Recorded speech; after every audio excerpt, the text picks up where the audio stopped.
ဒီနေ့တော့ရာသီပေါ်စာလေးတွေဖြစ်တယ်မြင့်ချင်စုဖို့ရချက်ကလေးကိုချက်တနီငုတ်တိ6လေးနဲ့ထောင်းစားလိုက်တာအရင်စားကောင်းလို့တင်ပေးလိုက်ပါတယ်ရှင်ဒီဟင်းလေးကိုချက်ဖို့တော့စီစာအချုံမဟုတ်ချက်တပြူတောင်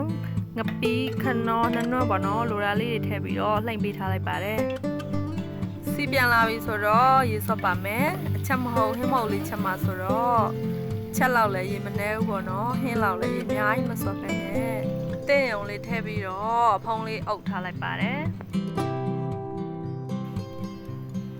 ရေလေးတွေပုတ်ပွားဆူလာပြီးတော့မြစ်ဖက်လေးတွေချက်လောက်ပြီးဆိုရင်တော့စူပေါ်ရွက်လေးတွေခတ်ပါမယ်စူပေါ်ရွက်စားပါတော့ဖယုံရွက်ခတ်ရင်လည်းရမ်းစားကောင်းပါတယ်ရှင်အခုခတ်တဲ့စူပေါ်ရွက်လေးကမိုးတို့ညမှာတော့စူပေါ်ကလေးလို့ခေါ်ပါတယ်စူပေါ်ကျွဲလားအနက်မပြင်းပါဘူးရှင်ကဲကြည့်ပါအောင်စူပေါ်ရွက်နဲ့မြစ်ဖက်လေးတွေထဲမှာစီလေးတွေစိတ်ဝင်ပြီးတော့စားချင်စွဲလေးဖြစ်နေပါပြီဟင်းအနေနဲ့ပဲတောက်တော့ချက်ဖန်အနေနဲ့ပဲနှဲစားစားပါတော့ဘလိုပဲစားစားကောင်းတဲ့ဟင်းလေးပါရှင်ခုလိုဆုံးတဲ့ထိကြည့်ရှုပေးတဲ့တဦးတယောက်ချင်းစီတိုင်းကိုအထူးပဲကျေးဇူးတင်ပါတယ်ရှင်